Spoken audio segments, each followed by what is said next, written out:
What's up, leaders? What's going on? Welcome to another episode of Lead From Here podcast. I'm Jason. Today we're going to talk about chasing money or chasing prestige or chasing the title as a leader. And I think that's something that in my conversations with potential leaders, with people that had interviewed to be leaders, with people that have reached out to me on the channel, have said, hey, I'm interested in being a leader. When I push them and say, like, what's making you do this? It kind of gets into this position where people are like, well, leaders get paid good money. Like, that's a top conversation topic for a lot of people when you ask that question. I gotta tell you, it's not a great way to go, because let me tell you, like, ultimately, yes, leaders, as you get to like a CEO, CFO, they're making bank, no doubt. If their company's successful, they're doing well, as they should. C-suite, they've done something to get there. As you step down, senior VP, you're taking significantly percentage changes on that. And as you get to like where a lot of people reside in middle management, which is like team leader to say director-ish level, the money is good. This is not me complaining and saying I don't make enough money. What this is saying, like, if it's not for you, this job can be very difficult for you to be successful in. So it's going to be hard for you to climb that corporate ladder. Whereas if you went to an individual contributor role, so like in my instance, if I went as a dev and stayed as a dev, I could make the same amount of money, maybe even more over time if I was good at my job than I would be as a leader that's not good at my job. Usually if that's the kind of reason they're leading off with, I'm going to push back a little bit and say, are you sure this is what you want? Because ultimately, this job is not easy. And when you do this job and you're not good at it, you're not passionate about it, it's not something you really want to do, and really like are at your core something you feel like I want to make a difference or whatever it is. If you don't have that and you're here struggling, an individual contributor is probably going to pass you. There's the countless number of times where I've made less than the person that's reporting to me. It happens all the time. That's a very, very common thing in leadership, especially when you're dealing with people that are very experienced, that have 5, 10, 15, 20 years experience, and you're a new leader.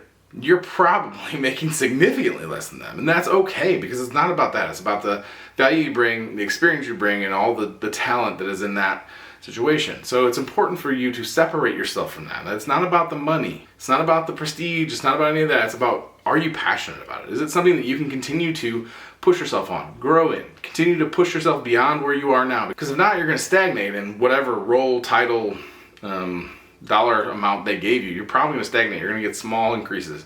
If you're not willing to push yourself as a leader and grow your leadership influence as well as your skill set as a leader, you're putting yourself in a situation where you're actually going to make less money in the long run. So it's important for you to understand what you really want.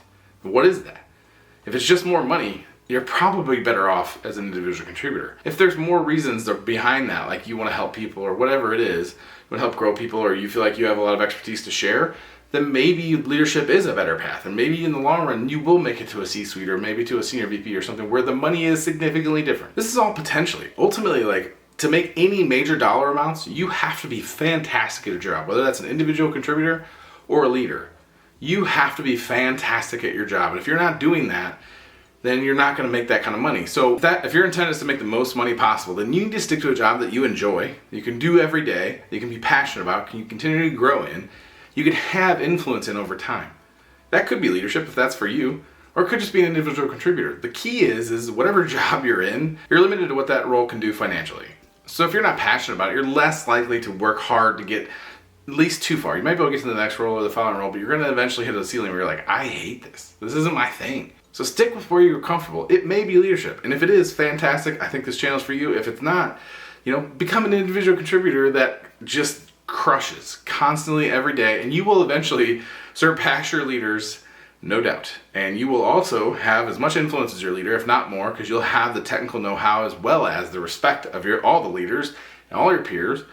That's what it's about. It's about being able to build the value, the respect, the knowledge of what you can do. That's where it's at.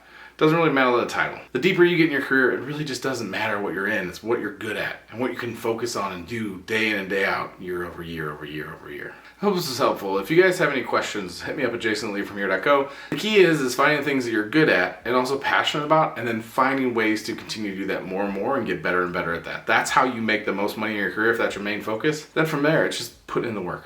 It's as simple as that. It sounds super simple, right? I hope this is helpful. Please hit me up if you have any questions. Jason at leadfromhere.co. Otherwise, I hope you're doing well. I hope everybody in your teams are doing fantastic. Everybody around you is doing great. And yeah, lastly, take care of yourself.